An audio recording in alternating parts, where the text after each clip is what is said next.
Selesai, amin. Itu kamera Nana ya? Yang mana? Yang itu? Oke. Ya. Oke, kamerawan roll. 2 roll. 3 roll. Hai, kita ketemu lagi di Sofina Vitox You Are Loved. Dan hari ini saya berkunjung ke, agak beda kan, bukan di coffee shopku tapi ke rumahnya Nana Mirdad. Hai. Hana Natasha Mirdad White. Benar kayaknya? Hana Natasha Maria Mirdad. Oh, ada Marianya lagi di tengah. Terus suamiku bilang, kok nggak ada white-nya? Jadi white-nya di ujungnya. Ujung lagi. Oh, sepanjang itu jadi namanya ada 3 berarti ya. Anak pertama dari 4 bersaudara. Ya. Tunggu, supaya aku nggak salah ya urutannya ya. Nana dulu, Kenang. Kenang. Karena orang sering pikir habis Nana langsung Nai kan, enggak kan iya, ya? Nana enggak. Kenang yang laki-laki, terus Nai, baru Nathan. Yes. Nathan itu umurnya sama kamu jauh? Nathan itu kelahiran tahun 93 atau 94 gitu, jadi bedanya 9 tahunan sama aku. Oh jauh ya, berarti lumayan. Enggak. Who am I to say? Aku tuh adik yang paling kecil yang cowok, beda 17 tahun sama aku. Oh wow. Itu jauh banget. Troy is like 17 years apart. Oke. Jadi 4 bersaudara. Dari pasangan Lydia Kandau dan Jamal Mirdad. Kamu katanya udah syuting dari umur 14-15 tahun itu udah syuting ya? Udah, mulai pertama kali syuting ikut mama umur segitu. Ikut mama tuh maksudnya ngapain? Di sinetron, itu bukan sinetronnya, iya sinetronnya mama. Jadi waktu itu mama lagi syuting sama Om Rano Karno. Udah gitu mama, Om Rano bilang, lihat anak lo boleh nggak syuting gitu. Ya udah, jadi mulailah syuting pertama. Jadi anaknya mama di situ apa enggak? Kayaknya enggak deh. Seingat aku bukan, udah lama banget jadinya aku kayak Jadi that was your first shooting experience? Yes.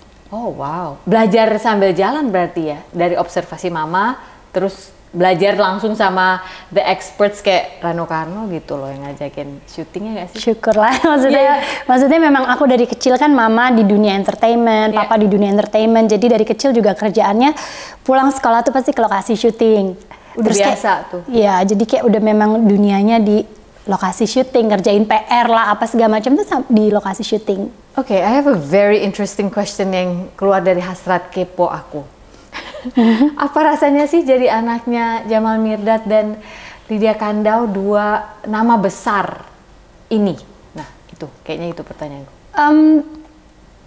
Bangga pastinya ya gitu. Aku bangga dengan orang tuaku, aku bersyukur juga. Karena aku memang dibesarin di dunia yang lumayan unik ya, gitu, lumayan unik. Tapi mama papaku tuh aku bangga sama mereka karena mereka very humble. Bukan tipe, meskipun bekerjanya di dunia entertainment, tapi mereka bukan tipe yang suka glamor, kayak gitu-gitu. Dan jadi aku bersyukur, aku ngerasa dikenalin di 2 dunia dan aku dikasih tahu tengah-tengahnya tuh di mana gitu. Balance-nya gitu ya. Kan papa kan selain main film juga ya musisi kan, memang jadi udah sering ditinggal tour gitu-gitu nggak waktu kecil? Sering, dulu memang papa sering banget keluar kota terus gitu, jadi mama yang memang lebih banyak di rumah, makanya kita anak-anak ikut ke lokasi syuting. Semua tuh 4-4-nya diboyong? Iya, mama tuh mama dimanapun maunya anak-anaknya ada di situ gitu. Wow. Nah sempet nggak ada masa di dalam hidupmu gini, kan kebanyakan dari kita bapak ibunya mungkin punya bisnis atau dia pegawai ya, pergi pagi pulang sore atau pulang malam karena lembur. Kalau kalian itu kan seakan-akan bapak ibunya itu kerjanya nggak punya jam batas gitu loh, bisa kapan aja. That's why your life harus digeret lah gitu ya, digeret gitu. Itu pernah nggak ada masa dalam hidupmu, apalagi di umur ABG, then what about my life gitu? Kenapa gue harus ikut-ikut kemanapun kalian pergi? Pernah, pasti namanya anak-anak kan sempat ada masanya berontak ya gitu. Jadi aku lebih kayak udah mulai nggak mau ikut mama lagi, aku udah mulai kenal teman-temanku sendiri gitu. Tapi kan pada saat itu sebagai anak kita nggak ngerti gitu, ternyata mamaku yang memang sibuk bekerja emang butuh juga anak-anaknya selalu ada, tapi ya well that's parenting ya, lama-lama kita harus belajar separation juga sama anak. Dan selama masa remaja akhirnya sempat memberontak juga jadinya gitu, aku nggak mau ikut mama syuting terus gitu. Dan tapi lama-lama sadar sendiri sih, sadar sendiri. Dan kebetulan di keluarga aku tipe yang tetap harus balance gitu. Kamu mau pergi sama teman-teman nggak apa-apa, but make sure you have time with family. Oke. Oh iya, harus gitu ya. Harus tetap ada, jadi nggak bisa lost sama sekali. Terutama acara keluarga tuh tetap harus datang, meskipun sebentar, harus show respect to family gitu. Ih, mirip keluarga Batak, aku juga gitu. Kayaknya kalau nggak datang arisan tuh ribut gitu. Iya. Anak pertama tapi dari 4 bersaudara, berarti nih aku seneng nih karena dari kemarin tuh dapet tamu anak kedua, anak ketiga, anak kedua, keempat, anak kedua, jarang banget dapet yang anak pertama. Kita sama-sama anak pertama. Oke. Dan aku tuh selalu ngerasa gini kadang-kadang tuh kalau jadi anak pertama tuh suka disangka uptight gitu loh. Kita tuh tipe orang yang suka apa ya, if I can use the words, kadang-kadang disalah mengerti oleh orang gitu, bahwasannya kita tuh pasti yang kaku, yang harus begini. Kalau nggak bisa gitu. Jadi do you get that feeling too? Aku lebih keras sih dibanding adik-adik. Tapi bukan keras, maksudnya aku easy going banget sama mereka. Aku bukan tipe yang suka ngatur hidup mereka gitu. Cuman mereka pun tahu kalau ngomong sama aku pasti tetap hati-hati gitu. Karena dipanggilnya kakak ya? Iya, kakak. Iya kan? Karena nggak punya nama kan di rumah, kakak kan dipanggil. Aku soalnya di rumah pasti si kakak sampai aku yang kayak I do have a name. Tapi kalau adik-adikku manggilnya Kanana sih. Oh, Kanana, oke. Kanana gitu. Tapi ya itu sih, aku memang selalu jadi the most uptight one gitu. Maksudnya lebih dalam hal pendirian. Ya. And you get tired of that? Karena aku pernah ngerasa dalam posisi yang kayak sometimes if I can just be more, you know, flowy, kayak relax, nggak usah di semuanya tuh nggak usah dipikirin gitu. Karena kan kita kakak pertama tanpa sadar tuh semua kita pikirin banget kan gitu. Iya kan? Walaupun kita nggak pengen atur hidup mereka, tapi kalau mereka kenapa-napa tuh kita sedihnya tuh double banget. Nggak tahu ya, aku sih gitu. Aku ikut nangis gitu kadang-kadang yang kayak kenapa adik aku jadi ya kayak gitu deh. Kepikirannya tuh nggak selesai gitu, apalagi nggak selesai. Apalagi aku sama Andrew kan memang kita tinggalnya beda kota ya, di Bali kayak gini. Jadi kalau ada apa-apa di rumah tuh memang berpengaruh juga. Aku di sini tuh otomatis nggak bisa santai juga. Iya gitu. kan, kepikiran. Tapi kalau Andrew anak kedua kan? Bontot dia, anak kedua dan bontot. Iya, cocok. Karena anak pertama, kalau dapat anak pertama lagi, kebayang nggak sih dua-duanya uptight? Anak-anaknya kasihan banget, terlalu Iya benar-benar. Iya kan? Iya, aku selalu bilang gitu sama anakku loh. Aku selalu bilang, kamu ya kan udah gede kan, yang satu kan udah kuliah, yang satunya SMA. Nanti apa kalau cari pacar serahlah. Yang penting nanti kalau udah mau berumah tangga, kalau bisa, ya kan, aku selalu bilang ya, jangan sama anak pertama, nanti sakit kepala, dua-duanya uptight. Terus udah gitu si anak pertama ini bawa beban, ada adik-adik lagi di belakang, dan paling nggak tahu ya, aku sih merasa paling bukan berarti adik-adik nggak mikirin, tapi kayak kalau ada porsi mikirin orang tua, kita tuh kayaknya bisa over and beyond gitu, agak lebay mungkin kita memikirkan, ntar si mama harus gini ya, nanti gini gitu. Nah nanti kalau bini lo juga anak pertama, dia pusing kan, kapan jatah mikirin anakmu. Makanya aku bersyukur anakku, suamiku juga anak ketiga dan bontot. Jadi dia sama, berarti kita benar-benar sama banget ya. Iya kan. Jadi kan ketika kita super uptight kan, mereka kayak kadang-kadang aku ngerasa dia ngeliat aku kayak nggak ngerti gitu, kayak ini kenapa sih? Apa sih yang dipikirin, kayak santai aja gitu, ya tapi kan? Kayak nggak bisa kan. Nah, oke. Buat semua anak pertama yang ada di luar sana, this episode is for you. Nana Mirdad anak pertama. Oke. Dan pasti kerasa banget walaupun udah kita mau lagi di luar negeri kek, mau di mana kek, kalau udah adik yang nelfon terus gini nih, pasti langsung mikir gimana caranya kita atur dari jauh supaya si mama bisa ini, si adik bisa ini, gitu juga nggak? Iya, kadang lagi meeting juga gitu. Pokoknya kalau siapa lagi meeting nelpon bisa gitu ya, kita balik gini, udah nanti aja. Tapi kalau udah adek, terus aduh mama Diam. Terus kan Ade juga gitu nggak bener, nggak berhenti kalau nelpon. Iya. Iya kan? Iya, kayak kita nggak boleh punya kesibukan kan? Nggak bisa sama sekali gitu. Terus padahal kalau cuman akhirnya kita, halo, kenapa? Gitu. Lagi apa? Gitu, bener nggak? Iya. Bener kan, adik-adikku tuh kayak gitu, aku kayak, tapi emang kitanya kepikiran banget. Aku tuh sering malah ya, kalau aku matiin, misal meeting nih, dia nelfon lagi matiin. Terus nanti dia WhatsApp cuma gini doang tulisannya, jahat ih. Iya, Hidup gua nggak cuma buat lo. Iya, begitu dah. Lo lagi apa sih? Apa si Kenang kan manggil aku Han gitu. Kenapa sih Han? Sibuk banget, gitu kan? Terus habis itu kita jadi guilty in a way, walaupun annoyed tapi guilty, kayak mereka kayaknya tahu deh push the right buttons gitu ya kalau ngomong sama kita kan, dia jadi ngerasa bersalah.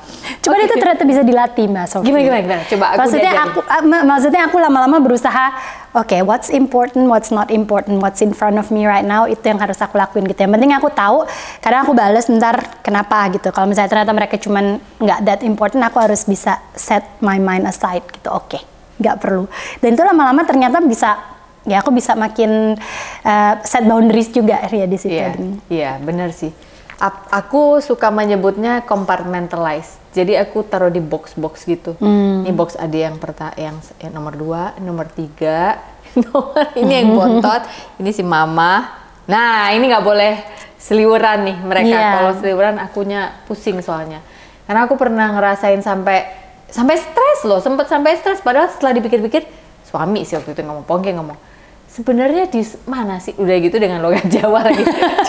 di sebelah mana sih sebenarnya ini kusutnya gitu. Setelah aku pikir-pikir, ya benar juga sih, sebelah mana sih kusutnya, kenapa gue yang kusut gitu ya. Iya.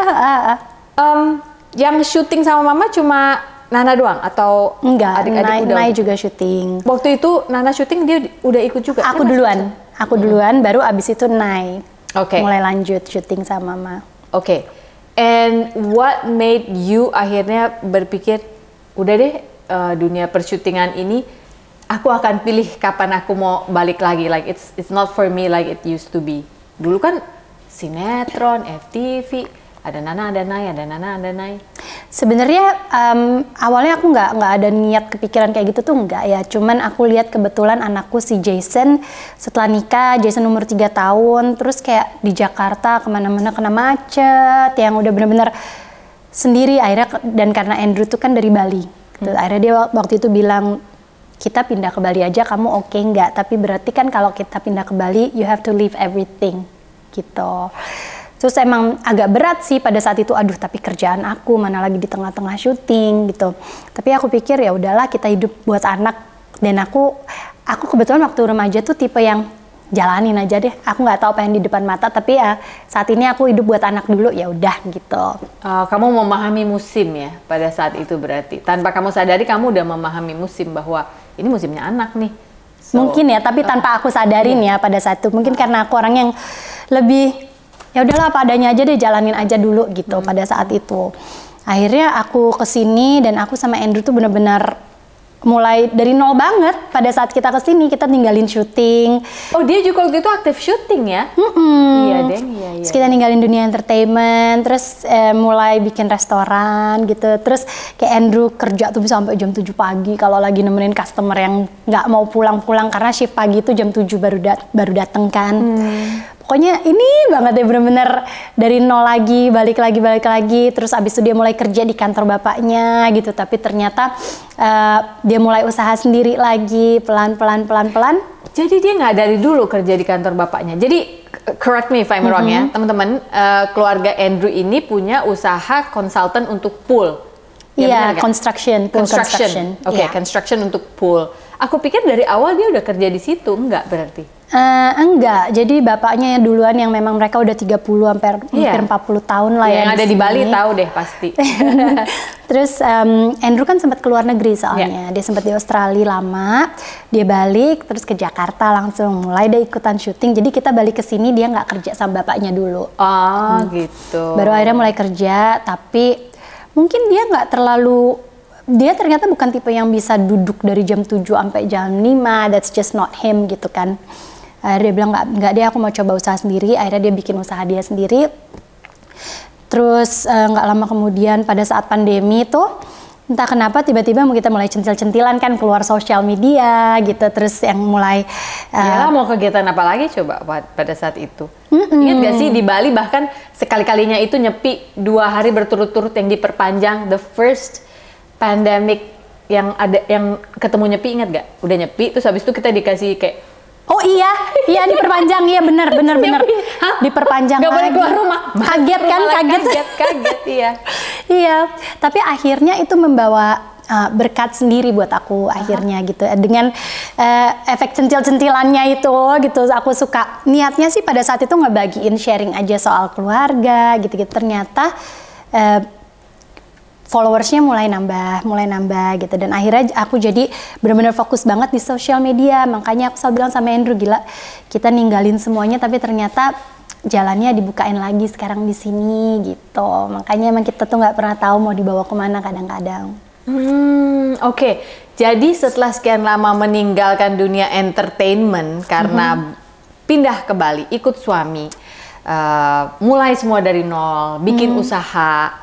Yang tadinya dikenal banget, tetap dikenal sih, tapi nggak kayak dulu kan. Dulu kan yang kayak pokoknya kalau lewat, pasti tahu kalau itu adalah Nana Mirdad gitu. Ketika kita balik dan melakukan pekerjaan rumah tangga kita sebagai ibu, sebagai istri, itu kan sebenarnya dunia yang bisa dibilang sederhana dan sepi. Sepi dalam arti kita nggak dapat instant gratification ketika kita syuting kan. Ya. Ada klien nonton mungkin, penonton memuji, ya pokoknya apa ya, aktivitas kita itu dinilai dan diterima dan disukai dan kita happy, kita kayak dapat energi dari situ.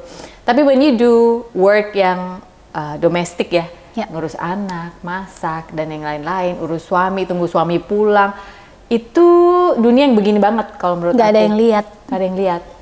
Dan dunia itu walaupun sangat rewarding, nggak tahu ya, correct me if I'm wrong, karena aku merasakan sesuatu yang mirip, can be very frustrating gitu, kecapean kita dan yang lain-lain. Kadang-kadang kita tidak merasa mendapatkan apa ya, penghargaan yang kita pikir kita deserve gitu. Do you feel that way?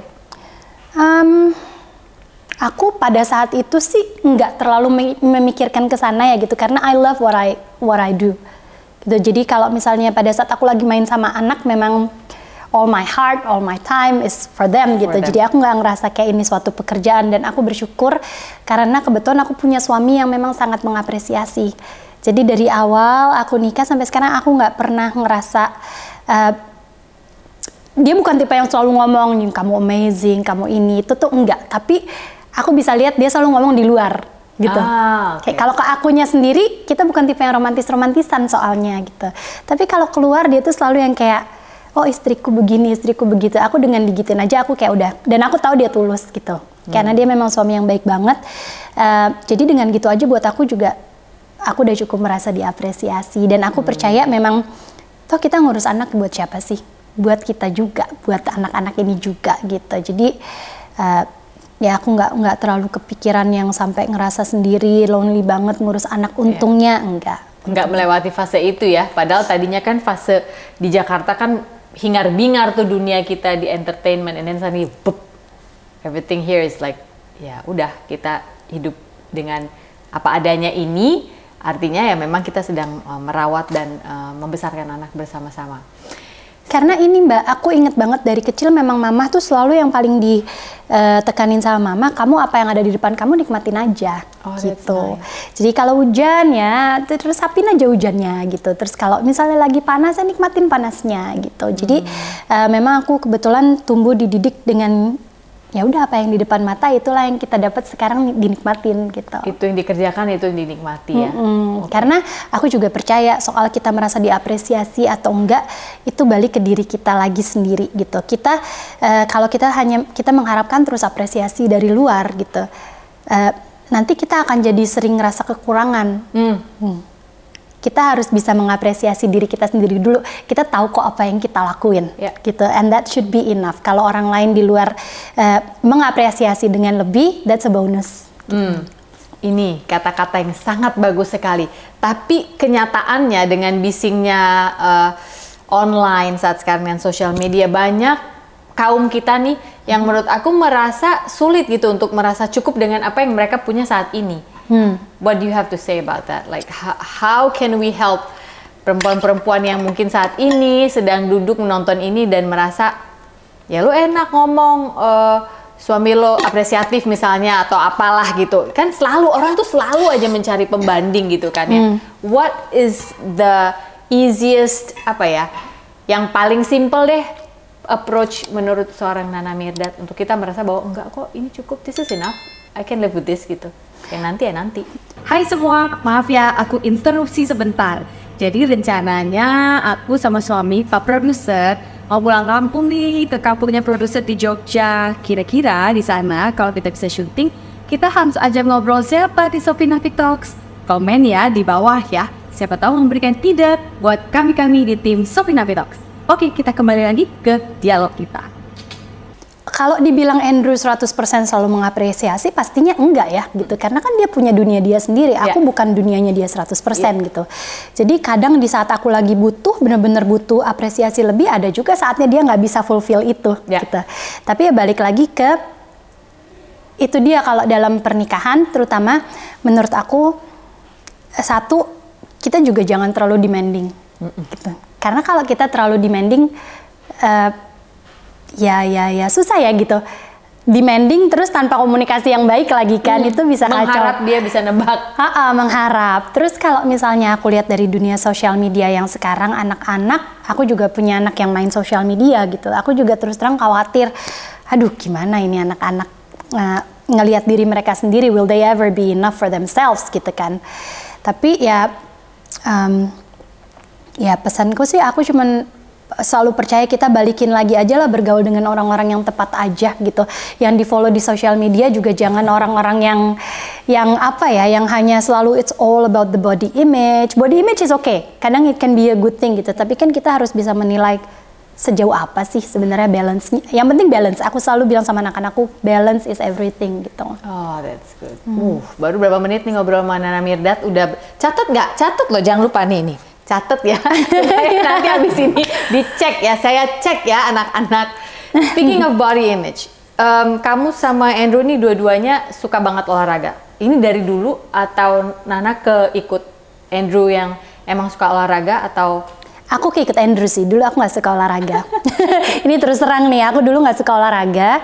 Terus Andrew tuh kebetulan keluarganya aktif semua. Bapaknya sekarang 74 tahun, masih naik turun gunung, lari gitu. Ibunya juga udah 60-an ya, 67 I think now. Dan kakaknya juga gitu di Australia. Jadi mereka memang dari kecil sangat aktif. Begitu aku kesini, awal-awalnya ngeluh tuh, kok liburan diajaknya ke gunung, kok liburan diajaknya hiking. Anak kota nih ya? Iya kan, anak kota banget gitu kan. Terus ya, tapi lama-lama kan ternyata itu yang ngangenin. Ternyata oke, kalau liburan ternyata emang lebih enak ke tempat yang sepi, and we explore sama anak-anak. Sampai anak-anakku tuh aku ajak naik gunung 8 kilo gitu. Kalau lagi di luar negeri balik, aku siapin sandwich, piknik bareng gitu. And I think that's akhirnya in the end of the day yang bikin the family feels more like a family, karena kita punya quality time together. Iya, oke. Wah, untuk itu I'm on your side. Aku juga miss ribet packing bekal kalau udah kita mau kemana?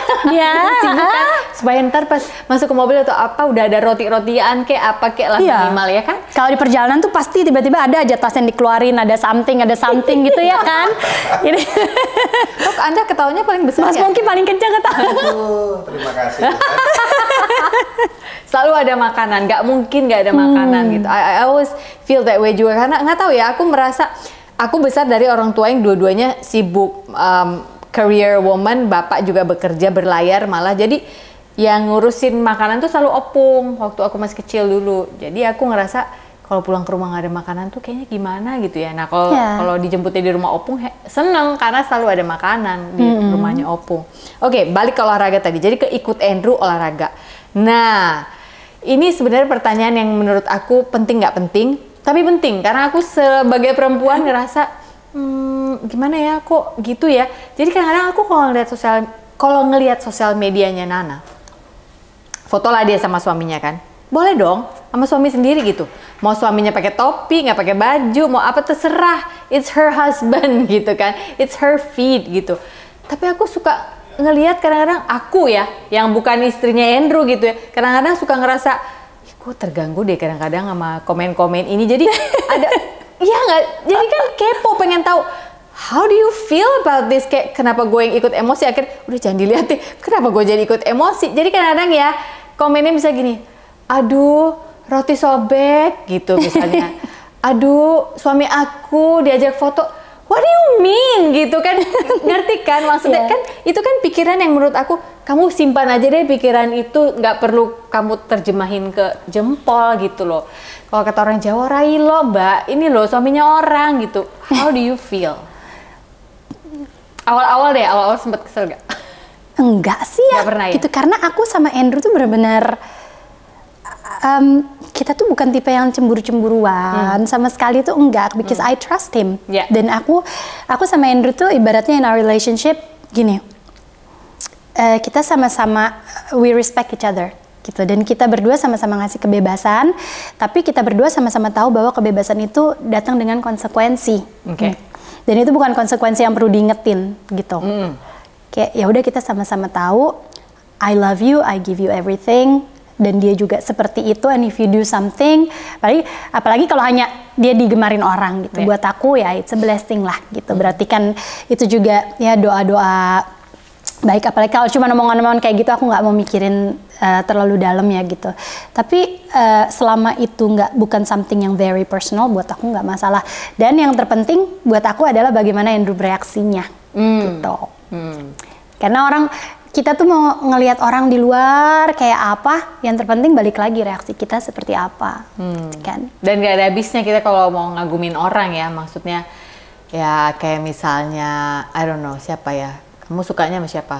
Brad Pitt atau siapa? Misalnya kita ngeliat kehidupan mereka kan seakan-akan sempurna banget gitu kan, but they're at the end of the day humans ya, they also have their own problems, their own set of issues gitu. Cuma aku penasaran aja karena kadang-kadang aku yang kayak ini kok piye tuh ya, ini anak perempuan kok ngomongnya begini gitu. Emang mungkin gue udah usia bude-bude kali ya, jadi bawaannya tuh pengen ngomel kayak jangan gitu dong, nggak boleh gitu, nggak sopan. Oke, moving on. Tadi kamu bilang sosial media ini menjadi satu blessing ketika pandemi ya kan, yang hasil centil-centilan itu segala macam, dan akhirnya malah bisa dimonetize, bener nggak? Making money jadinya. Iya. Oke. So berubah nggak secara ekonomi kehidupanmu yang tadinya pindah ke sini dan usaha sendiri dan yang lain-lain, and then suddenly you get all these bonuses dengan orang memperhatikan, klien juga berkenan dan mempercayakan pekerjaan-pekerjaan kepada kalian yang semuanya social media based. Kalau zaman dulu kita harus syuting loh. Nah, ya of course ada pekerjaan brand ambassador juga, tapi yang social media ini, did it change economically your life? Menurut aku sangat ya, aku sangat terbantu dengan itu gitu ya. Aku sangat it's one of the biggest blessings. Aku selalu bilang sama Andrew, it's one of our social media work is actually one of our biggest blessings in life, karena it's such a big bonus in our life. Nggak pernah terpikir kan bahwasannya ternyata sosial media bisa mempengaruhi, memberikan dampak terhadap pundi-pundi lah katakan. Ya enggak sih, dulu sama sekali nggak pernah kepikiran yang kayak tadi aku bilang kan Mbak. Aku cuman ya iseng aja sharing-sharing gitu, ternyata jadi berkat. Cuman aku sama Andrew tetap menyadari gimana pun ini dunia yang kita belum tentu bisa keep selamanya kan gitu. Jadi emang kita tetap harus berhati-hati meskipun dimonetize, make sure we're very careful about it. Financially, maksudnya? Secara financially, maksudnya kita juga tetap harus punya sesuatu yang bisa long lasting lah gitu. Jadi bukan hanya bekerjaan di social media aja. Jadi social media yang kita dapat ini benar-benar it change the way we live. Tapi untuk makan dan lain segala macamnya itu kita tetap harus punya satu source yang settle gitu. Kita selalu berpikir kayak gitu. Apakah bisnis kosmetikmu bisa disebut salah satu dari itu? Dulu iya, sebelum pandemi gitu. Terus Namir kan, ya namanya. Iya. Namir. Nah terus itu menjadi sesuatu yang lagi naik lah gitu. Tiba-tiba pandemi, abis lah tuh bisnis kosmetik kan, yang benar-benar semua yang di retail offline shop itu kan akhirnya kita tarik. Jadi kita punya banyak pile of stocks yang wah udah nggak tahu mau diapain akhirnya lipstick gitu. udah nggak tahu mau diapain, lip gloss, lip tint segala macam ya. Akhirnya kita depending on online selling. Tapi kan kalau online juga ya yang tadinya kita beli banyak niatnya bisa retail ke sana sini terus tiba-tiba hanya mengandalkan online kan susah juga gitu. Jadi kita sempat vakum lama waktu itu pada saat pandemi. Loh bukannya pandemi malah naik ya? Orang-orang kan nggak Awal-awalnya apa-apa aja. sibuk lipen-lipenan. Awal-awalnya aja karena Awal kan naik. dulu dunia kosmetik itu belum se-booming kayak sekarang banget.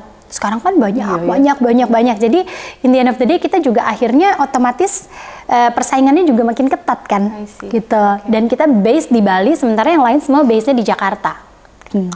So that makes a huge difference juga. Cuman akhirnya sekarang justru kita lagi mau naikin lagi. Oke, ini sesuatu yang udah kita bangun dari dulu. Sekarang udah mulai dunianya udah mulai normal lagi. So kita mulai jalanin lagi gitu. Jadi Namir ini akan mulai masuk retail lagi. Mulai dalam beberapa bulan ke depan ini. Berarti bakal sibuk dong ya bikin entah tayangan VT lah, iklan atau yang lain-lain. What's like in the nearest future? How do you see developing your business? Untuk Namir ini? Aku sih cuma mau bikin yang penting gimana caranya Namir ini nanti akan lebih accessible aja. Accessible buat untuk lebih banyak orang. Kalau sekarang kan aku selama bertahun-tahun jalanin online banget gitu ya. Yang penting aku mau naruh mungkin store-nya lebih diperbanyak lagi, lebih itu aja sih. Bakal ada flagship store gitu? Nggak? Atau masih nitip I ke don't toko know. orang? Belum tahu kalau flagship. Karena kan aku juga produknya belum segitu banyak. Iya. Oke. Dan untuk ini nih, kamu kerja sama orang yang ngerti kosmetik nggak sih, Na? Or is it just basically pure of your knowledge tentang makeup?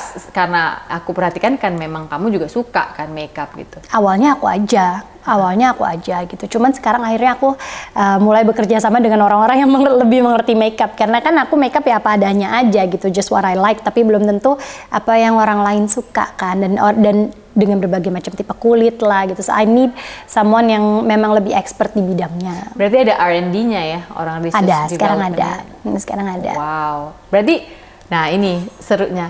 Kerjaanmu berarti nyoba-nyobain kosmetik kalau udah, iya kan? Udah jadi nih Bu, oke saya coba dulu ya, gitu nggak sih?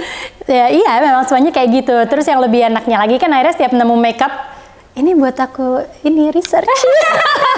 Bilangnya ke suami gitu terus, I'm buying this buat research ya. Oh iya, dia memang suka warnanya. Iya. Oke. So he's like really supports this business ya, Namir ini. Banget. Kalau Sarah sendiri gimana, kan anak perempuan tuh, kira-kira dia ada ketertarikan bakat ke sana nggak untuk?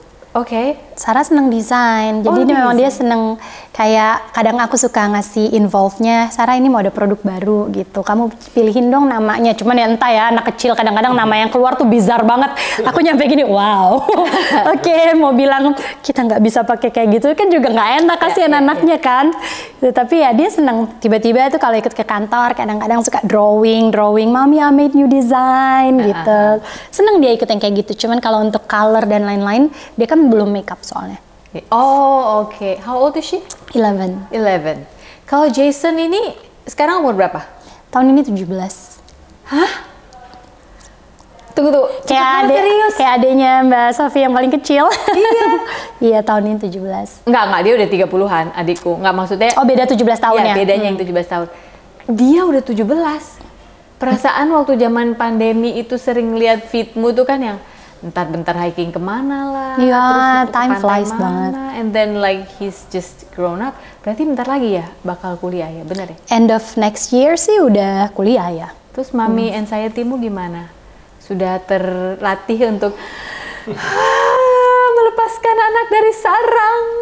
Tapi well, that's part of life ya gitu. Jadi memang harus dari akunya yang nahan-nahan sih dari sekarang, udah harus bener-bener letting go prosesnya tuh udah harus dimulai dari setahun sebelumnya nih kayak sekarang gitu. Tapi ini anak pertama nih yang bisa mikir kayak gini, aku bakal melepaskan di akhir tahun depan, dari sekarang aku iya benar-benar terlalu prosesnya tuh panjang memang anak pertama itu.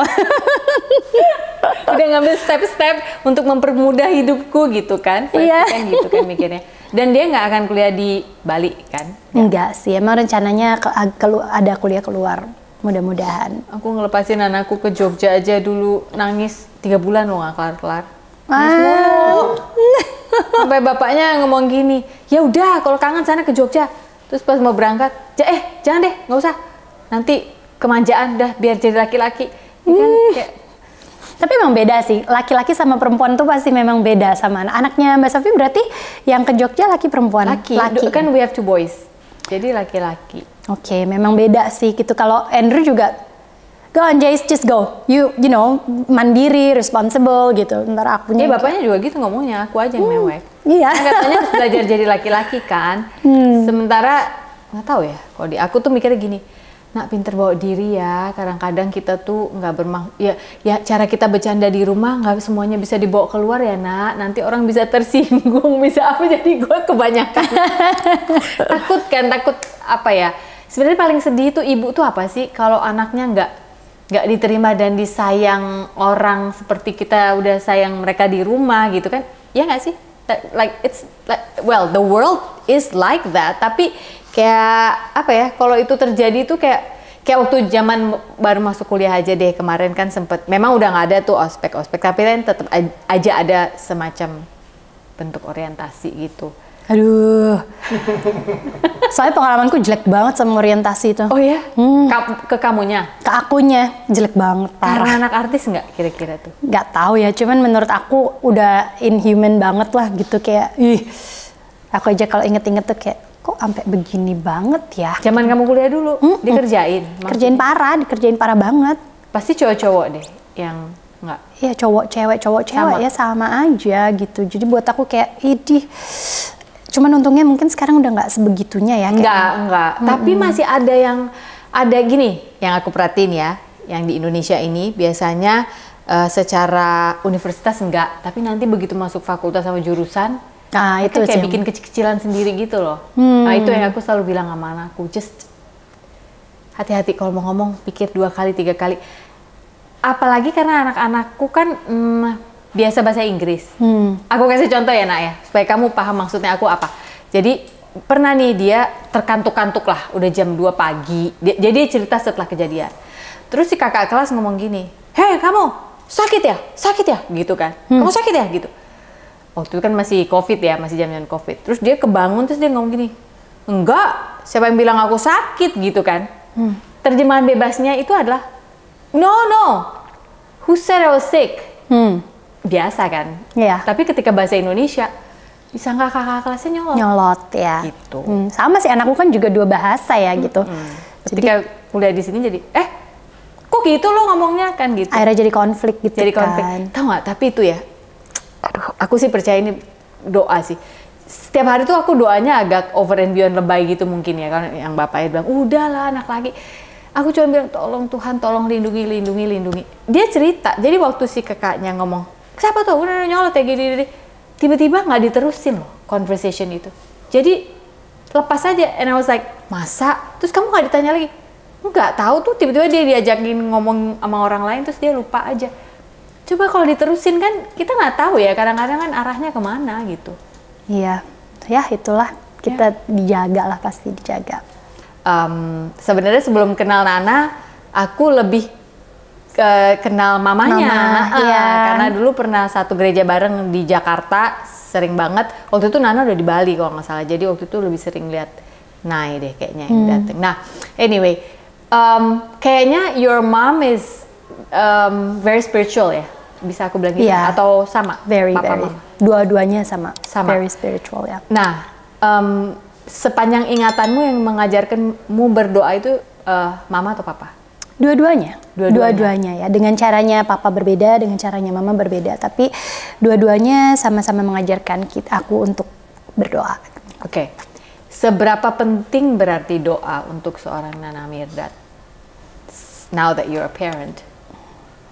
Itu dasarnya ya buat aku, dasar semuanya gitu. Tapi kalau aku memang bukan tipe yang percaya doa itu harus selalu rame-rame, harus selalu bareng-bareng gitu. Justru aku tipe yang lebih suka when I pray, aku pray secara intimate gitu. Karena Dan aku percaya juga bahwa semua yang keluar dari omongan kita itu termasuk doa juga kok gitu. Karena semua yang keluar dari omongan kita it's our intention, and our intention itu juga termasuk doa sebagai bentuk dari doa. Jadi for you it's very foundational ya. Foundational ya. Dan ke anak-anak menjelaskannya gimana? Terutama kita hidup di Bali ini very diverse, which is good. Anak-anak jadi lihat oh ternyata beda itu nggak apa-apa kok gitu. Kok aku sih ngerasanya gitu. Kalau buat Nana? Ya sama ya gitu. Aku selalu berusaha mengajarkan sama anak-anak. Aku bukan tipe yang kalian wajib pokoknya harus selalu berdoa ini sebelum makan, berdoa dulu sekarang gitu. Aku nggak pernah kayak gitu. Tapi aku selalu ingatkan loh, berdoa itu adalah our expression of gratitude. So when you pray, it's your gratitude yang kamu keluarkan gitu. So you do it when you feel like it. Jangan pernah berdoa karena paksaan gitu. Kalau aku selalu percaya itu, karena percuma kita berdoa secara terpaksa pun nggak nyampe gitu ke Tuhan. Jadi berdoa when your heart really wants to gitu. Dan kalau itu udah menjadi suatu kebiasaan kita secara hati kita merasa dekat dengan Tuhan, you're gonna pray all the time anyway. Oh, that's so good. Yeah, you're gonna pray all the time ketika kamu tahu bahwa itu adalah kebutuhan dasar. Oh wow. Tapi hidup dengan orang tua yang berbeda itu sulit nggak sih, Nak, menurut kamu? Ada kesulitannya. Tumbuh sebagai anak, kadang kan kita nggak ngerti ya, anak itu kan cuman punya perasaan I have to please my parents selalu kayak gitu kan. Dan kadang kebingungannya adalah sebagai anak, ini siapa nih yang gue please, ibu gue atau bapak gue gitu kan, karena they're different di mata hanya anak. ingin menyenangkan hati papa mama kan sebenarnya anak tuh. Dan jadi ada ketakutan kadang-kadang, ini kalau berdoa menyinggung bapaknya enggak, ini berdoa secara ini menyinggung ibunya enggak gitu. Makanya itu perannya orang tua besar banget untuk orang tua yang beda religion, bahwa mereka yang harus benar-benar proaktif gitu. Mereka jelaskan ke anaknya that this is not about us the parents, this is about what your heart believes. Dan berdoanya ke atas, not because you wanna please us gitu. Dan itu dilakukan oleh papa mama. Itu dilakukan ya. Keempat anak-anak ya. Tapi kita memang dari kecil diajarkan kedua ritualnya. Gitu. Oh, dua-duanya diajarin? Dua-duanya diajarin gitu. So you had a fair share knowledge of how to pray dengan cara A dan cara B gitu ya? Ya, jadi sama papa, jadi kita tetap diajarin bahasa Arab gitu, dipanggilin guru ke rumah, begitu juga kita ke gereja sama mama, kumpul di lingkungan dengan pendeta dan lain-lain gitu. But I think it was beautiful kok. Walaupun waktu kecilnya sempat ada bingung nggak sih kalau hidup dalam keluarga yang ini di luar kekepoan aku aja, karena kebetulan kalau aku mama papa sama, tapi aku punya keluarga lain ya, adik-adiknya papa yang I have Muslim based family di Bandung, itu juga ada. Assalamualaikum Nambodo. Itu juga ada, tapi kan nggak satu atap gitu sama aku. Jadi I always wonder gitu. Ada rasa bingung nggak sih biasanya? Ya itu tadi yang kebingungan tadi gitu, tapi ternyata setelah dijelaskan, dan bukan hanya dijelaskan, they show that it's not about us gitu. Akhirnya di situ pelan-pelan kita mulai berani untuk bersuara lah gitu, untuk bersuara dan mengerti yang kita mau tuh apa sih gitu. Dan rasa nggak enaknya itu perlahan-lahan kamu mulai, sama aku juga suka bingung. Itu mulai akhirnya yang tadinya kita fase panik, lama-lama akhirnya jadi lebih peaceful, ya lebih ternyata kita sendiri mengerti this is not about them, it's about what I believe. Dan itu mereka buktikan sepanjang hidup mereka sampai saat ini berarti ya. Oh wow. Oke, sekarang untuk masalah couple goals hashtag. Nah ini semua orang selalu couple goals banget, Nana dan Nana Andrew gitu ya. Apa sih yang kalian lakukan dalam kehidupan sehari-hari? Tadi kan udah bilang kita bukan tipe pasangan romantis, tapi untuk menjaga api itu ala Nana dan Andrew itu apa sih? Apa ya? Apinya kan harus dijaga kan tuh. Kita sih masih sering ini ya, kalau di rumah tuh masih untel-untelan gitu, nonton TV juga masih peluk-pelukan gitu. Terus komunikasi tetap selalu dijaga. Terus kita masih selalu sering ada date night. Cuman emang kadang-kadang ada masanya, pernikahan tuh pasti ada siklusnya naik turun gitu. Ada juga kita ngerasa saatnya distant satu sama lain, tapi di saat udah distant pasti ada salah satu dari kita yang langsung coba untuk we haven't gone out nih in a while gitu. Jadi coba memperbaiki lagi. Ya itu sih, selalu harus ada salah satu yang mengerti kalau misalnya pasangannya tuh lagi lebih membutuhkan dari dia gitu. Nah itu menurut kamu berjalan seiring waktu enggak sih, atau memang kita harus, perempuan soalnya kan suka ngobrol ya, kalau laki kan kurang, harus duduk ya, nih gini gitu, baru mereka bisa mengerti, sepertinya begitu ya. Tapi aku juga kesel kok Mbak. Kalau misalnya nih, kalau laki-laki itu kan biasanya pulang kerja capek. Mereka nggak mau diganggu. Terus Andrew udah diem duduk nonton TV. Terus aku ngerasa seharian nggak ketemu suamiku gitu kan. Terus aku duduk sebelahnya, Hani. Gini dia nonton TV. Padahal aku udah tahu tuh ngeliat aku aja nggak gitu. Dan gini aja. Tapi aku tetap gini. Dan perempuan tuh kan kesel sendiri ya lama-lama dikacangin gitu. Nah itu balik lagi kayak yang aku bilang tadi, yang kita jangan terlalu demanding. Justru menurut aku kalau kita memang sayang, kita tuh lebih memikirkan kebutuhan mereka sebenarnya. Oke, aku lagi butuh banget ngomong nih gitu, tapi is it the right time? Itu juga kita harus consider. Jadi jangan apa-apa gampang terlalu mikir, oh dia nggak peduli, dia nggak sayang karena dia nggak dengerin. Tapi berpikir kembali lagi, oh was it the right time or not gitu? Because I know he loves me. Gitu. Biasanya apa yang paling membuat dia menoleh ketika you really have to say something right now? Gak bisa nunggu besok gue mau cerita sekarang. Apa yang membuat dia menoleh? Kalau aku kasih makanan pasti noleh suamiku. langsung oh apa ini gitu, langsung noleh kalau dia.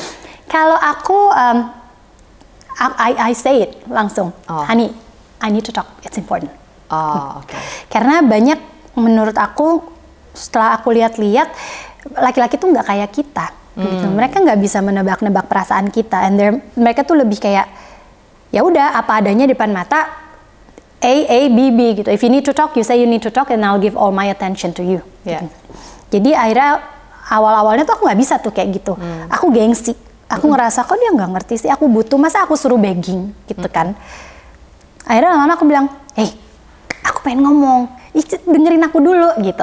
And then they listen, and then he jadi kamu kayak mengatasnamakan yang lain. Enggak, kalian semua minta maaf sama istri kalian masing-masing. Kita harus suami kita aja. And then he'll listen gitu ya. Iya, tapi ternyata memang laki-laki yang aku lihat tuh sehitam putih itu gitu. Jangan dibuat nebak-nebak. Iya sih, sesimpel itu kadang-kadang, tapi kadang-kadang saking simpelnya kita yang suka ngeriting-ngeritingin. Memang kita lah, pokoknya kita nih ya, udah keriting-keriting. Padahal dianya tuh kita udah keriting-keriting, di sini dianya tuh cuma ngelihat apa sih gitu kan ya. Iya, kayaknya memang aku punya anak laki-laki 2. I try not to kurang-kurangin bawel di saat umur mereka sekarang jelang dewasa, karena biar bapaknya aja deh. Karena kadang-kadang kalau aku udah terlalu keriting-keriting, aku udah lama nih ngomong, bapaknya cuma ngasih kode gini doang. And they understand, gitu kan? Enggak, bapaknya kasih kode ke gue. Oh, talking too much. Kelamaan ya. Ya sama, aku juga suruh diem. Oh, kebanyakan ya. Tapi enggak loh, perasaan aku jelasinnya tuh maksudnya expansive and extensive gitu kata bapaknya. Enggak, mereka nggak ngerti. Kamu udah kelewatan time limit dan udah mereka udah nggak paham. Ya sama, anakku juga yang laki-laki gitu. Kadang aku kaget sih kalau denger cara dia ngomong gitu kan. Karena aku di keluarga sini tuh aku selalu bilang it's a free space gitu. Kita mau ngomong apa as long, tapi tetap ada cara ngomong yang baik. Nah jadi tuh aku kadang awalnya shock juga gitu. Wow, kok tiba-tiba aku lagi ngomong, Mom, can you just say it? Gitu. Nah itu apa sih gitu kan, disuruh get to the point. Terlalu berbelit-belit, like I understand, I get your point gitu kan, kata anakku. Sementara aku tuh kayak masih punya banyak banget yang berentetan di sini tuh kayak langsung kesel kan. Ya cuman ya udahlah, aku awalnya kesal, tapi akhirnya aku pikir, okay, if they say they get it, and they better get it. Kalau aku lagi ngomong di stop, karena mereka bilang I already understand, then you better really understand. Jadi next time kalau misalnya sampai mereka masih nggak ngerti lagi, then you gonna sit down and listen for a very long time. Iya. Iya kan? Iya benar sih. Kalau itu benar-benar. Ya. Oke, jadi untuk couple goals tadi itu adalah jangan terlalu demanding. Ya. Mengerti timing. Kalau harus ngajak ngomongnya kapan, Ya. tapi kalau memang genting sekali, ya dia omongin aja, jangan gengsi, Ya. gitu kan ya. Lalu date night itu important ya, wajib ya, karena gini, kan suamiku ki wong Jawa, jadi date night itu kadang-kadang apa sih date night, kan minggu lalu udah diajak ngopi, lah diajak ngopi di warung sendiri ya nah. Jadi kadang-kadang gue kayak, ya apa kek, gitu, itu sampai sekarang 20 tahun pernikahan ya, kadang-kadang masih gini, kamu belum ngajakin aku date night? Lo yang waktu kemarin makan itu, kan itu pulang dari supermarket, terus kita lapar makan. Jadi buat dia itu udah date night gitu. Jadi date night itu kalau suami ini, aku berbicara untuk kita-kita semua yang suaminya orang Indonesia. Kalau suami lupa ngajak date night, kita gimana? Kodeinnya, ngasih taunya gimana? Ini berhubungan banget sama apa yang barusan lagi aku pikirin. Karena aku tiba-tiba keinget, aku pernah kemarin berantem sama Andrew. Gara-gara hal itu, hal yang sama gitu. Aku ngerasa kayak, Andrew kok udah lama nggak ngajak aku keluar. Loh, gitu. itu kan setengah buang bule, kok enggak ya? Pikirannya berarti agak Indonesia dia ya? Nah, karena dia jiwa westernnya masih kuat, dia nggak diemin aku. Oke. Jadi kita percaya in a marriage, kita tuh sebenarnya punya value yang sama lah gitu kan. Cuman memang ada kadang ini otoritasnya dia, ini otoritasnya aku gitu. Aku dibalikin loh sama Andrew. What have you done for me lately? Gitu. Kaget juga aku. Aku langsung gini, what do you mean gitu. Terus kata dia, kita berdua sibuk, sama-sama sibuk gitu. Terus kamu kenapa, why in a relationship hanya selalu laki-laki yang di-initiate untuk ngajak date night? If you know I'm busy, kenapa why don't you take me out juga gitu, and remind me. Akhirnya di situ aku mikir, bener juga ya gitu. Kadang demand kita ke laki-laki itu too much. Kalau misalnya emang aku lagi mau date night, and just say, hey let's go. Gitu. Kenapa aku mesti gengsi ngomong let's go dan harus diajak, dieluk-elukan untuk diajak? Karena we're a team. We're a team. Iya, jadi buat akhirnya semenjak aku digituin, oke, iya memang sih kamu bener. Memang aku nggak pernah inisiatif untuk ngajak kamu ya gitu. Maunya nunggu diajak terus gitu. Padahal ya itu, kita satu tim, this is our relationship. Kita harus sama-sama bantu untuk mempertahankan, bukan hanya pihak laki-laki aja. Ini ide yang bagus nih. Jadi kadang-kadang kalau kita udah penat nunggu diajak, jangan-jangan emang suami juga pengen diajak gitu ya. Ternyata mereka pengen loh, nggak tahu Mas Pongki, maaf ya. Tapi ternyata they're also happy gitu, karena mungkin di tengah-tengah kepenatannya mereka bekerja. Karena laki-laki itu setahu aku juga, terutama kalau udah mulai soal kerjaan, emosinya tuh agak lebih susah dibanding perempuan gitu. Terus ngebayangin di tengah-tengah itu, and then mereka masih harus mikirin ngajak pergi istrinya lagi, kadang-kadang mungkin nggak kepikiran gitu. Dan buat mereka mungkin it's a relief that my wife takes me out. Mungkin ada seperti itu juga. Ini bisa juga. Kenapa lu ngangguk-ngangguk, Gar? Pulang dia kayaknya mau ngomong sama istrinya. Kamu besok ngajakin aku juga. Mulai besok ya, kamu yang ngajakin aku ya. Gitu. Nah, kita ngajaknya juga harus tahu-tahu waktu lah ya. Pada saat mungkin emang udah lama nggak pergi berdua, mungkin bolehlah kita coba untuk ajak. Dan pasti setiap istri punya bahasa kasih yang beda lah buat suaminya. Pasti teman-teman sendiri ngerti harus gimana ngomong sama suaminya. Nah, sekarang mengenai traveling berdua aja. Sepenting apa itu untuk Nana dan Andrew? Karena aku sering lihat kalian ada anniversary trip, ada, no excuse, just a trip, tapi berdua gitu, yang hiking lah, yang apalah, and it's just so much fun gitu kalau ngelihat kalian melakukan itu. Kalau kebetulan aku sama suami memang aku harus inisiasi tuh tripnya, karena maaf ya Bapi, kayaknya dia tuh nggak ngerti liburan, beneran. Dia tuh nggak ngerti arti kata vakansi, ya apa nggak? Nanti kita bikin episode sendiri. Beneran dia tuh nggak ngerti, kalau diajakin baru dia, oh iya seru juga ya gitu. Tapi kalau nggak ya enggak. Buat dia di rumah ngelap-ngelap gitar tuh udah happy kali hidupnya. Gitu. Karena aku kan pengen diajak jalan-jalan. Nah, how important are trips for you and Andrea? Hai semua, maaf ya aku interupsi sebentar. Jadi rencananya aku sama suami Pak Produser mau pulang kampung nih ke kampungnya produser di Jogja. Kira-kira di sana kalau kita bisa syuting, kita harus ajak ngobrol siapa di Sophie Nafik Talks? Komen ya di bawah ya. Siapa tahu memberikan ide buat kami-kami di tim Sophie Nafik Talks. Oke, kita kembali lagi ke dialog kita. For you and Andrew yang berduaan aja ya. Penting banget ya gitu, cuman kan nggak bisa terlalu, sekarang kita sadar oke nggak bisa setiap saat juga, karena kita bingung juga kemarin, sayang liburan aku kamu, terus anak-anak liburan setahun 2 kali sekolah, terus belum liburan yang ngajak keluarga besar, terus kita setahun liburan berapa kali gitu kan, akhirnya harus direm-rem juga. Akhirnya aku sama Andrew mikir mungkin kita bisa setiap 2-3 tahun sekali gitu, karena memang kita menyadari setiap kali kita pergi liburan berdua, our relationship pasti selalu jadi stronger when we come back gitu. Iya benar, aku setuju kok itu. Walaupun kemarin kita cuma staycation di Ubud, loh kenapa gue jadi curhat ke dia? Kita cuma staycation di Ubud dan kamu diajak main kuis-kuisan, nggak mau, katanya ngantuk, tapi aku paksa. Tapi aku ngerasa lebih kuat gitu, kalau aku ya, yang perempuan. Ya. Yeah. So 2-3 years enough sekali karena apa? Lebih lihat pertimbangan ekonomi dan ya, pastinya gitu ya, kita mahal lah, ya. Mahal lah sekarang tiket pesawat mahal. Emang curhat.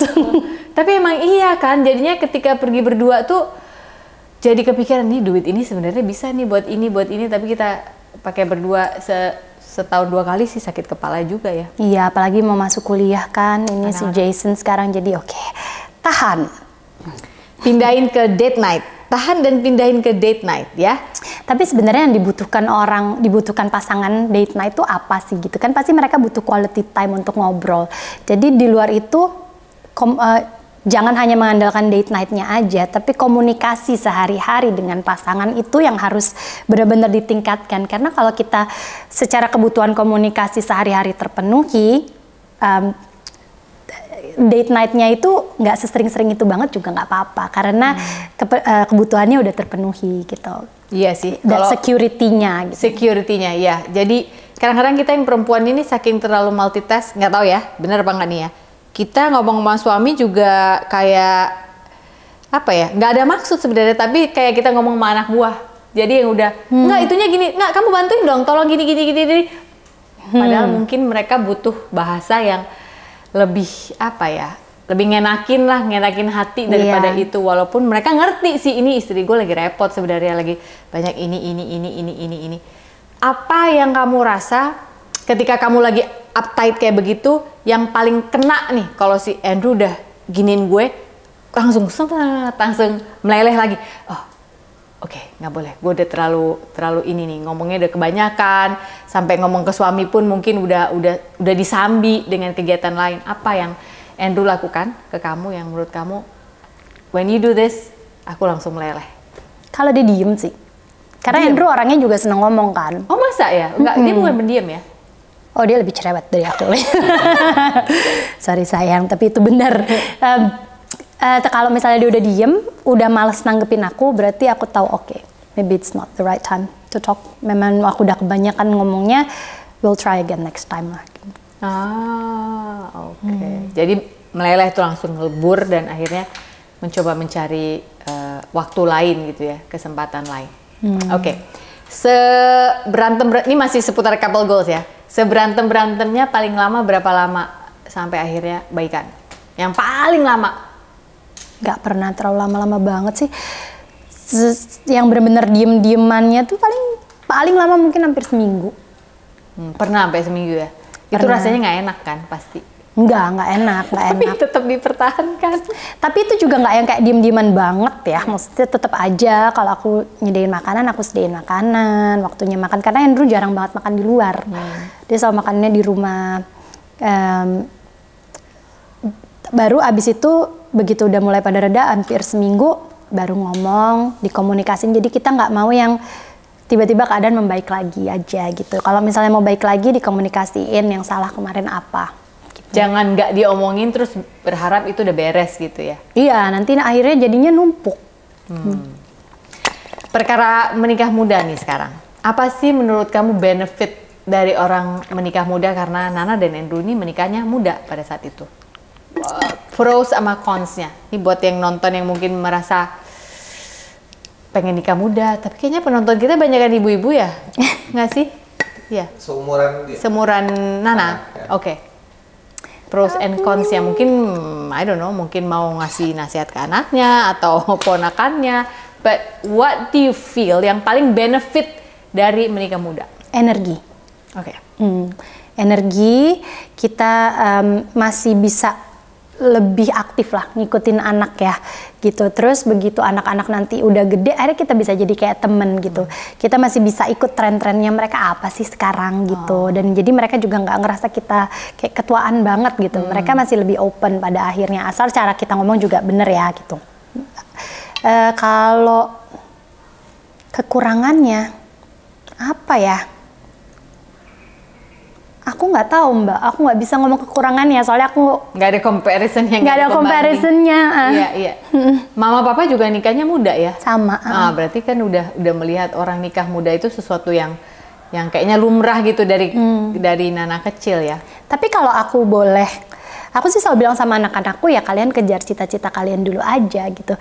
Mungkin itu salah satu kekurangannya. Banyak hal yang dulunya masih pengen aku lakuin, nggak bisa gitu. Tapi kan sekarang dunia lebih fleksibel ya gitu. Kita mau ngejar gelar, mau ngejar apapun, belajar dan lain-lain, orang udah seusia berapapun masih bisa. Masih bisa, Gitu. iya. Jadi ya memang sekarang waktunya ngurus anak, usia berapapun kita dijalanin aja. Nanti kalau memang ada waktunya jalannya terbuka untuk kita ngejar impian kita juga pasti akan terbuka lagi kok gitu. Nana lebih dekat sama mama atau papa? Sama, tapi lebih banyak komunikasi sama mama. Sama mama. Papa itu termasuk galak nggak waktu Nana masih kecil? Enggak, papa nggak pernah marah. Oh ya? Sama sekali, papa tuh nggak pernah marah orangnya. Makanya sekali udah tangannya diangkat gini atau sekali udah gini, diem aku. Oh, I see. Oke, aku pikir tadinya tuh yang lebih, karena kan papa kan ini ya, apa namanya, musisi yang ya, apa ya, ngoboy gitu lah ya. Ada preman gitu terkesannya, tercitranya gitu.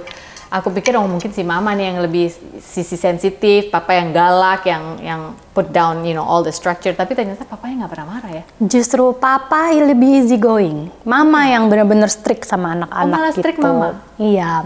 Yang apa-apa tuh mama pasti, papa pasti ya tanya mama kamu, tanya mama. Meskipun di belakangnya pasti papa sama mama kan juga parents kan diskusi. begitu ya, diskusi gitu. Tapi selalu mama yang lebih boleh nggak gitu. Papa nggak pernah ngomel malah ya. Wow. How does it feel to have bapak yang deket banget gak sih waktu kecil sama papa? Deket. Kita Deket. sekeluarga cukup deket ya dari kecil gitu. Iya, dan itu mempengaruhi cara kamu menjalani hidup nggak sih? Karena ini sekarang lagi sering kita dengar ya, yang namanya hashtag ayah hadir. Ayah yang hadir dalam kehidupan anak-anaknya. Ayah yang memang ya tegas, tapi nggak yang ayah zaman dulu yang galaknya, yang mukul, yang kayak gitu-gitu gitu loh. Dan aku selalu merasa ketika melihat orang-orang yang hubungan sama ayahnya itu dekat, kehidupan mereka di saat dewasa itu menurutku ya, cara berpikir mereka itu jauh lebih stable gitu. Insecurities mereka itu lebih, tetap namanya orang ada insecurity lah ya, tapi tetap apa ya, tertakar gitu. Kalau menurut Nana sendiri itu berpengaruh nggak kedekatanmu sama papa? Karena you said yourself Berpengaruh ya, berpengaruh. Jadi kayak apa ya, father complex ya kalau orang bilang nggak sih, kita selalu mencari figur ayah itu Jadi jadi approval kan? approval itu jadi lebih teredam lah gitu. Jadi kita tumbuh sebagai perempuan atau mungkin laki-laki juga yang jadinya lebih confident, secure, merasa secure aja gitu. Iya, iya, I really senang sih sebenarnya lihat lately ada teman-teman yang bergerak di dunia ini, hashtag ayah hadir ini, karena kadang-kadang memang si ayah juga mungkin waktu kecilnya merasa kurang kali ya di dalam keluarga mereka, sehingga ya itulah cara mereka, that's the parenting they know how, sehingga dia lupa ajak anaknya main, lupa ngajak bersenang-senang. Papa itu hanya provider, dah ngasih udah. Tapi nanti kalau nilai raport jelek atau apa, bagian marah-marah bapak gitu, atau kita nakal yang bagian marah bapak gitu. Karena banyak yang aku lihat orang mengalami itu dan ketika dewasa akhirnya jadi apa ya, meneruskan itu ke anak-anak sih. Itu yang kayaknya sedih ya, kasihan gitu aku ngeliat itu. Tapi bagus kok Mbak, soalnya sekarang di sosial media itu dengan hashtag-hashtag kayak gitu, jadi lebih banyak juga sekarang yang aku lihat bapak-bapak di luar sana yang lebih aware sama anak-anak gitu, dan sekarang they wanna be part of the family, nggak cuman sebagai sosok yang cari duit pulang, nggak terlalu mengenal keluarga gitu, yang penting gue ngidupin keluarga gue. Sekarang bapak-bapak udah ini ya, banyak yang sekarang kalau perempuan bekerja pun akhirnya bapak yang stay di rumah selama itunya hubungannya semua bagus, komunikasi bagus, stay at home dad. Yeah, there's nothing wrong with that gitu. Yeah. And it's a good thing menurut aku. Oke, Nana, satu lagi. Ini anak-anak udah mau besar, akan keluar dari sarang pada waktunya nanti. Cita-cita apa yang Nana masih ingin lakukan dan I'm gonna get there someday? Apa ya? Aku pengen belajar lagi mungkin. Nah itu, I was thinking the same thing. Kalau belajar lagi itu belajar apa? Gak tahu, soalnya semakin aku kan dari keluarga entertainment banget kan. Terus aku kebetulan Andrew ini keluarganya scientist semua gitu. Tapi ternyata semakin aku kesini, aku tertarik juga ternyata dengan dunia itu. Jadi aku nggak tahu, kalau dipikir aku senang psikologi, tapi aku juga sekarang kan di dunia kosmetik mungkin aku harus lebih banyak belajar tentang science behind kosmetik juga gitu. Jadi I don't know, masih belum terlalu kepikiran, masih terpecah belah. Tapi kalau harus sekolah lagi nggak apa-apa, misalnya for that cita-cita. Of course nggak apa-apa sih menurut aku, karena nanti kalau anak-anak udah gede juga aku mau ngapain, kan tetap harus ngisi waktu. Oke. Masakan go to-nya Nana Mirdad. Kalau kita ke rumah kamu nih misalnya, ada tamu, and then you feel like no, I have to make them something. Apa yang your quick go to, karena kita tahu Nana suka masak? Apa ya, aku random orangnya, jadi nggak ada yang kayak go to-nya gitu loh. Pokoknya kalau ada kesempatan masak tuh pasti aku langsung cari-cari resep apa yang bisa aku masak.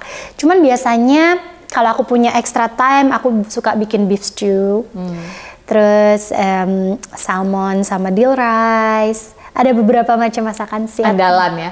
Kalau misalnya gini.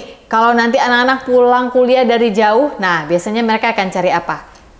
Kalau suamiku pulang ke rumah ibunya pasti nyari apa kamu, Bapi? Ikan teri. Cepet loh. Dia jawab sambil ngecek handphone. Ikan teri gitu. Kalau anakku pulang ke rumahku, bayanganku ya, kan dia pulang nih kayak kemarin pulang liburan semester, dia, Mom, can you make your salmon gitu? Karena menurut dia salmon aku tuh paling enak, pan fried salmon aku. Nah kalau Nana apa? Beda-beda kalau Jason sama Sarah ya. Kalau Sarah itu seneng banget kalau aku masak Indian butter chicken. Dia seneng banget itu. Kalau Jason lebih seneng masakan Indonesia. Oh iya? Malah Indonesia? Jadi lebih kayak Sarah juga suka banget, mungkin lebih sop iga ya. Sop iga, sop buntut mereka suka. Sama beef stew. Oh, yang supi-supi gitu ya. Dua anak ini mana yang lebih bulean? Selera makannya kan nih jatuhnya kalau ke mereka. Selera makannya. Selera makan, cara berpikir. Kalau cara berpikir dua-duanya western banget. Western banget. Kadang aku juga sampai kayak tolong ketimurannya gitu kan, juga tetap harus ada. Tapi dua-duanya memang cara berpikirnya sangat western. Kalau makanan Sarah western, Jason Indonesia. Oh malah ya. Jason udah mulai punya pacar? Dulu pernah punya, sekarang enggak. Aku malah jadi aku, Jason kok nggak punya pacar? Jadi aku yang kayak gitu terus. Kamu bohong ya gitu. Apa sih kalau punya pacar nggak bilang-bilang? Tapi kalau punya pacar rasanya nggak apa-apa. Maksudnya bukan nggak apa-apa, of course nggak apa-apa. Tapi maksudnya sebagai ibu gitu loh. Aku sih yang penting dikenalin. Iya. Justru kalau punya pacar ya bawa aja ke rumah. Iya, kenalin aja ya. Oke. Alright, I think I'm out of questions. Pongkit nih di pertanyaan. Oke. Dia, kan aku bilang, kamu tahu nggak, Nana tuh jago banget nyanyi, pinter banget, suaranya tuh enak banget. Terus dia bilang, masa sih? Terus dia buka dong internet, terus ketemu zaman kamu suka Shmul. Ya ampun, itu kan pakai reverb Mas Pongki. Nah, jadi yang mau kamu tanya apa? Kenapa dia nggak bikin album atau apa gitu? Oh ya, malu tuh dia mau nanya. Kenapa nggak bikin album? Diseriusin, bikin album kayak apa gitu, Nana? Mungkin ini dari sisi musisinya dia ya? Nggak tahu, mungkin kayak jalannya nggak ke sana kali ya. Aku nggak tahu. Aku juga seneng nyanyi, tapi kalau nyanyi di depan umum tuh kayaknya masih nggak terbiasa kali ya. Masa sih? Kamu tuh kalau nyanyi effortless loh, beneran. Kayak guys, aku kalau lagi galau pengen nyanyi ini, tiba-tiba dia nyanyi itu nanti di IG story-nya. Gue ulang lagi ya, gila enak banget suaranya. Tapi kalau aku post kan aku keringet dingin. Habisnya post aku keringet dingin terus, aduh salah nggak ya aku post gitu. Cuman ya udah, Nana jangan terlalu mikirin kata orang, just do what you like, udah gitu. Jadi nggak ada mau ini. Malu Mas Pongki, aku masih malu banget. Masa sih? Single lah, single, nggak usah album, single dulu misalnya apa kayak gitu, nggak ya? Kok maksa sih? Habis suaranya bagus banget. Belum ya? Mungkin Mas Pongki yang nyiptain lagunya. Belum ada kepinginan? Pingin sih, karena aku memang suka nyanyi. Cuman mesti tunggu itu kali ya, keberaniannya dan... Keberaniannya. Luar biasa loh suaranya. Dan yang lucunya lagi, Nana ini speaking voice sama singing voice-nya beda, ya kan Bapi? Beda loh. Ya kan, suara speakingnya sama ketika kamu nyanyi kan orang sama atau biasanya? Kamu beda. Suara aku speaking agak annoying ya. Kayak suaranya ada cemprengnya. Kalau nyanyi enggak loh, tiba-tiba jadi bulet gitu, dewasa banget nyanyinya.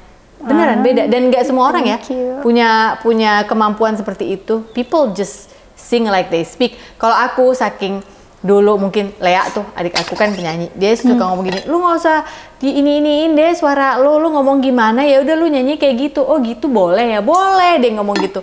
Tapi ternyata ada orang yang speaking voice dan singing voice-nya jauh sekali berbeda. It's like two different persons. And I see that in you, suaranya bagus banget. Thank you. Ya udahlah, mungkin nanti setelah anak-anak lebih dewasa mungkin ada album kali, tetap ya maksa. Nana, thank you for your time today. Sama-sama, thank you. Terima kasih untuk kesediaannya kami boleh diterima di rumahnya yang sangat asri ini. Kita boleh lihat langsung ketiga anjingnya yang biasanya aku cuma lihat di sosmed. Tadi juga diterima sama Andrew di depan loh, di depan gerbang. Jadi terima kasih sangat. Sama-sama. We wish you success in everything you do, dan ya tetap menginspirasi kita ya lewat karya-karyamu, apakah itu lewat kosmetik atau lewat sosial media atau lewat shmew, lewat nyanyi tetap ya. Enak ya. Thank you. Aku juga terima kasih banyak. Oke. So guys, kita sudah ngobrol-ngobrol sama Nana Mirdad, dan doain aja, maybe one day kita bisa duduk dan ngobrol sama Andrew White yang katanya lebih cerewet daripada Nana. Ini ngomong istrinya loh. Hari ini bukan hari yang baik untuk menyerah, katakan itu setiap hari. And don't forget that you are loved. Sampai ketemu. Bye. Bye. Thank you. Thank you.